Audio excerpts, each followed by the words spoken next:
Isfahan में बहुत विध्वंसक हमला हुआ है और इसका ताजा वीडियो सामने आया है। इस्फहान में मिसाइलों से भीषण हमला किया गया है। आईआरजीसी की ये मिसाइल साइट बताई जा रही है जिसे निशाना बनाया है अमेरिका और इजराइल ने। यहां पर अटैक किए गए। धमाके से पूरा इलाका टहल गया।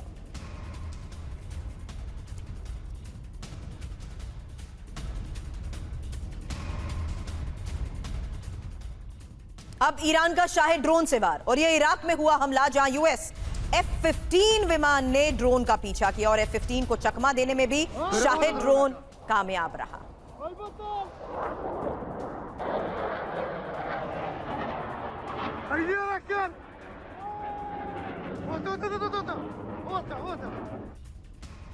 और वहीं इजराइल के पोर्ट सिटी हाइफा में विध्वंसक हमले की एक और तस्वीर सामने आई है। ईरानी मिसाइलों ने यहां पर तबाही मचाई है। इजरायली डिफेंस सिस्टम एक्टिव हुआ। ईरानी मिसाइल को रोकने की कोशिश की गई। उसी दौरान की ये तस्वीरें हाइफा के आसमान से।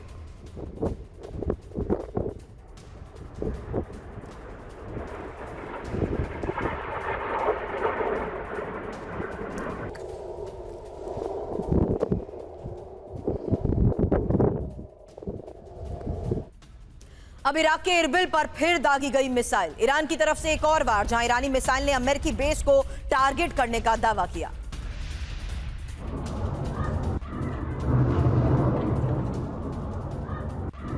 और वहीं उत्तरी इराक के दुहोक में ईरान ने भीषण हमला किया है। खुर्द के ठिकानों पर ईरान ने शाहिद ड्रोन दागे। ड्रोन हमले के बाद आग की लपटें उठती कई जगहों से दिखाई दी।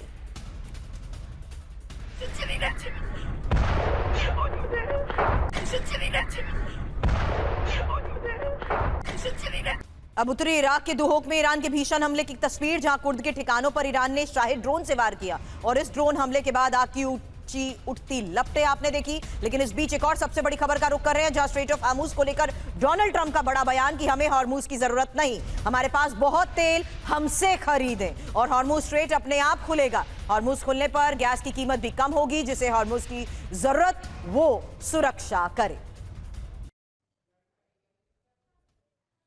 और देखिए, राष्ट्रपति ट्रंप के संबोधन पर रूस का पहला बयान आ गया है। हार्मुज स्ट्रेट अमेरिका खुलवा नहीं सकता। सैन्य बल के बावजूद अमेरिका ऐसा नहीं कर सकता, यह कह दिया है रूस ने।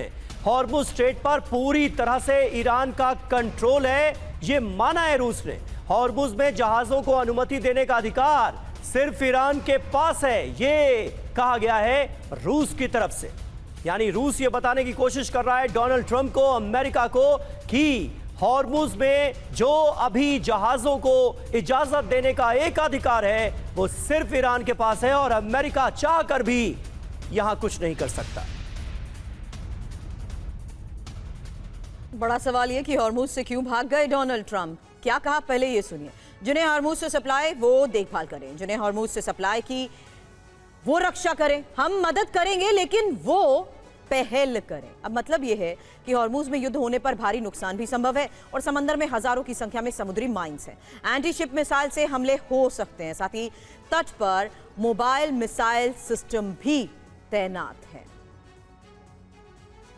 तो देखिए, हार्मुज स्ट्रेट को लेकर डोनाल्ड ट्रंप कहीं ना कहीं भागते नजर आ रहे हैं, पीछे हटते नजर आ रहे हैं। और अभी अभी यूएई पर ईरान का बड़ा हमला हुआ है। अबू धाबी के खलीफा इकोनॉमिक जोन में हमला हो गया है। ये देखिए, तस्वीरें आ गई।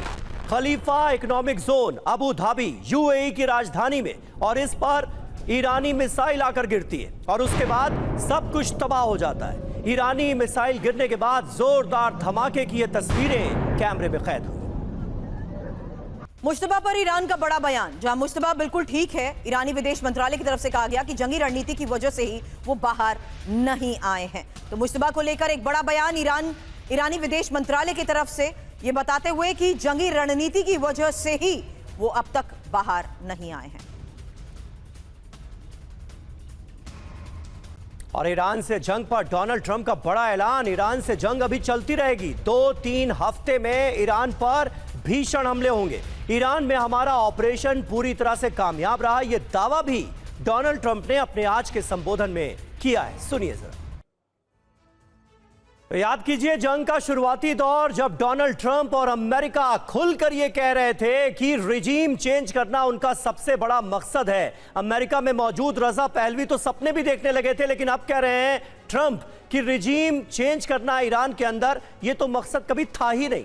ट्रंप के संबोधन से यह साफ है कि जंग अभी जारी रहेगी। आखिर ट्रंप के इस बयान के मायने क्या हैं और ईरान में क्या अब ग्राउंड ऑपरेशन शुरू होगा? आइए आपको बताते हैं। ईरान में अमेरिका के ग्राउंड ऑपरेशन की चर्चा बीते कई दिनों से हो रही है, लेकिन ट्रंप ने कुछ साफ संकेत दिए। 2 से 3 हफ्ते तक यह युद्ध चलेगा। बड़े पैमाने पर हमले होंगे, हमले तेज और विध्वंसक होंगे। सभी सैन्य लक्ष्यों को हम हासिल करेंगे। ईरान को पाषाण युग में पहुंचा दिया जाएगा। ईरान के पास परमाणु हथियार नहीं होने चाहिए। इन बातों का जिक्र ट्रंप ने अपने संबोधन में किया है। अब अमेरिका की तैयारी क्या है ये देखिए। मध्य पूर्व में 50,000 अमेरिकी सैनिक तैनात हैं। 82वीं एयरबोर्न बटालियन तैनात कर दी गई है। 10वीं माउंटेन डिवीजन भी तैनात की गई है। यानी अमेरिका ने तैयारियां तो की हैं। मध्य पूर्व में अमेरिकी युद्धपोत जो भेजे गए उनकी पूरी लिस्ट आपके सामने है। USS Abraham Lincoln, USS George Bush, USS boxer, USS Tripoli. यानी तैयारियां बड़ी हैं। आने वाले वक्त में जिन 2-3 हफ्तों का जिक्र डोनाल्ड ट्रंप कर रहे हैं, देखना होगा कि उसमें अमेरिका करता क्या है। हालांकि ट्रंप के बयान के बाद समीर जंग और भड़क चुकी है, क्योंकि ईरान का अब यूएई पर अभी हमला हुआ है और यह बड़ी खबर है, जहां ईरान ने इजराइल पर मिसाइल दागी है और हिजबुल्लाह ने भी इजराइल में रॉकेट दागे हैं। इजराइल का लेबनान में ऑपरेशन तेज हो चुका है। तो अलग अलग फ्रंट पर ईरान की तरफ से हमले अभी भी जारी हैं और वहीं इजराइल भी लेबनान में स्पेशल ऑपरेशन के तहत हिजबुल्लाह के गढ़ पर कई बार रॉकेट से वार कर चुका है। और आइए आपको सुनाते हैं अमेरिकी राष्ट्रपति ट्रंप ने जंग खत्म करने को लेकर क्या कहा और उनके बयान के मायने क्या हैं। टीवी 9 भारतवर्ष पर 2 डिफेंस एक्सपर्ट्स आपको बताएंगे कि ट्रंप दुनिया को आखिर क्या मैसेज देना चाहते हैं। सवाल साफ है कि भारत ने भी कमर कसनी है और भारतीयों को भी अब यकीन करना है कि भारत के अंदर कोई भी 2 राय नहीं होनी चाहिए, सबने एकजुट रहना चाहिए। नंबर 1।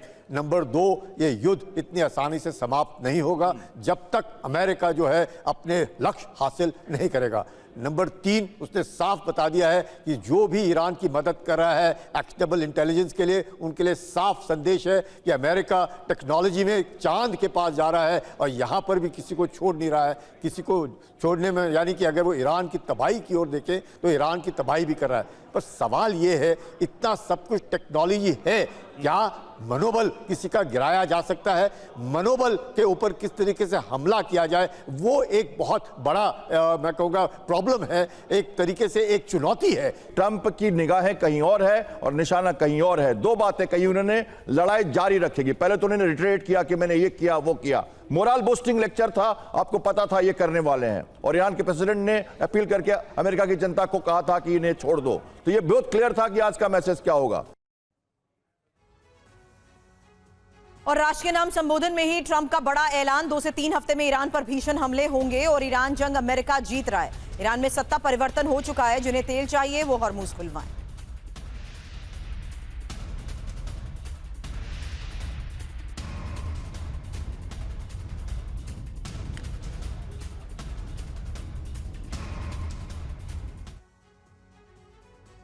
तो राष्ट्र के नाम संबोधन में आज डोनाल्ड ट्रंप ने क्या क्या दावा किया और उसकी हकीकत क्या है, आइए आपको दिखाते हैं। क्योंकि शतरंज की बिसात तो बिछ चुकी है, दोनों तरफ से दांव पर दांव चले जा रहे हैं।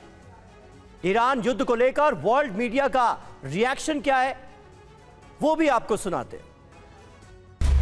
तो फिलहाल ईरान युद्ध को लेकर वर्ल्ड मीडिया का रिएक्शन क्या है वो हम आपको अब बता दें, क्योंकि ईरान पर ही ट्रंप का संबोधन और वर्ल्ड मीडिया ने क्या कहा देखिए। युद्ध खत्म करने के करीब, लेकिन टाइमलाइन नहीं दी, ये रॉयटर्स की रिपोर्ट्स में कहा गया। जबकि भाषण में ज्यादा दावे किए गए, योजना अभी भी क्लियर नहीं है, ये द वॉशिंगटन पोस्ट में समीर लिखा गया। जी हाँ, और युद्ध के अंत को लेकर चिंता दूर करने में डोनाल्ड ट्रंप विफल रहे, ये CNN की तरफ से कहा गया है। अमेरिका के लिए युद्ध का लक्ष्य, अमेरिका के मोटिव्स अभी स्पष्ट ही नहीं है। द गार्डियन की तरफ से यह कहा गया। दूसरे युद्ध की तुलना में 32 दिनों में जीत का दावा किया गया है, अल जजीरा ने यह कहा है। हालांकि युद्ध खत्म करने के लिए अब तक समय तय नहीं हुआ। द न्यूयॉर्क टाइम्स की रिपोर्ट में इसको लेकर बड़े दावे किए गए हैं। ईरान जंग में एक नए किरदार की एंट्री की जिसने पेंटागन से लेकर तेल अवीव तक चिंताएं बढ़ा दी हैं। और वो नया किरदार कोई और नहीं बल्कि ईरान का सच्चा दोस्त और अमेरिका का सबसे बड़ा दुश्मन रूस है। दरअसल अमेरिका ईरान में ग्राउंड ऑपरेशन का प्लान बना रहा है, जिसके बाद पुतिन का जंगबाज ट्रंप से खफा है और ऐलान हो चुका है कि अब जंग ईरान की रक्षा के लिए दुनिया की सबसे खूंखार लड़ाकों की फौज अमेरिकी फोर्सेस का सामना करेगी। आखिर कौन है वो लड़ाके और कैसे ईरान में अमेरिका का ग्राउंड ऑपरेशन होगा फेल, इस खास रिपोर्ट से समझिए। जिसके लिए अरब सागर में यूएसएस त्रिपोली की तैनाती की गई है। मरीन कमांडो की पलटन को ऑपरेशन के लिए तैयार रहने का निर्देश जारी किया जा चुका है। ब्रिटेन से मिडिल ईस्ट में A-10 थंडरबोल्ट सेकंड विमानों की तैनाती की जा रही है।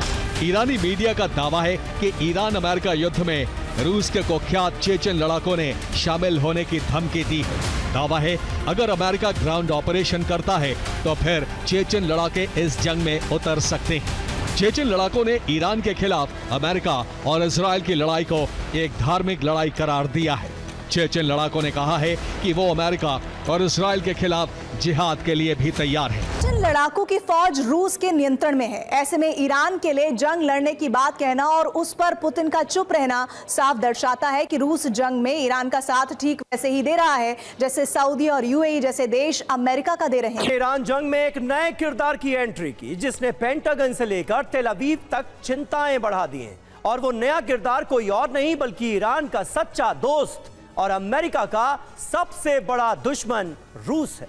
दरअसल अमेरिका ईरान में ग्राउंड ऑपरेशन का प्लान बना रहा है, जिसके बाद पुतिन का जंगबाज ट्रंप से खफा है और ऐलान हो चुका है कि अब जंग ईरान की रक्षा के लिए दुनिया की सबसे खूंखार लड़ाकों की फौज अमेरिकी फोर्सेस का सामना करेगी। आखिर कौन है वो लड़ाके और कैसे ईरान में अमेरिका का ग्राउंड ऑपरेशन होगा फेल, इस खास रिपोर्ट से समझिए। जिसके लिए अरब सागर में यूएसएस त्रिपोली की तैनाती की गई है। मरीन कमांडो की पलटन को ऑपरेशन के लिए तैयार रहने का निर्देश जारी किया जा चुका है। ब्रिटेन से मिडिल ईस्ट में A-10 थंडरबोल्ट सेकंड विमानों की तैनाती की जा रही है। ईरानी मीडिया का दावा है कि ईरान अमेरिका युद्ध में रूस के कुख्यात चेचन लड़ाकों ने शामिल होने की धमकी दी है। दावा है अगर अमेरिका ग्राउंड ऑपरेशन करता है तो फिर चेचन लड़ाके इस जंग में उतर सकते हैं। चेचन लड़ाकों ने ईरान के खिलाफ अमेरिका और इजराइल की लड़ाई को एक धार्मिक लड़ाई करार दिया है। चेचन लड़ाकों ने कहा है कि वो अमेरिका और इजराइल के खिलाफ जिहाद के लिए भी तैयार है। चेचन लड़ाकों की फौज रूस के नियंत्रण में है। ऐसे में ईरान के लिए जंग लड़ने की बात कहना और उस पर पुतिन का चुप रहना साफ दर्शाता है कि रूस जंग में ईरान का साथ ठीक वैसे ही दे रहा है जैसे सऊदी और यूएई जैसे देश अमेरिका का दे रहे हैं।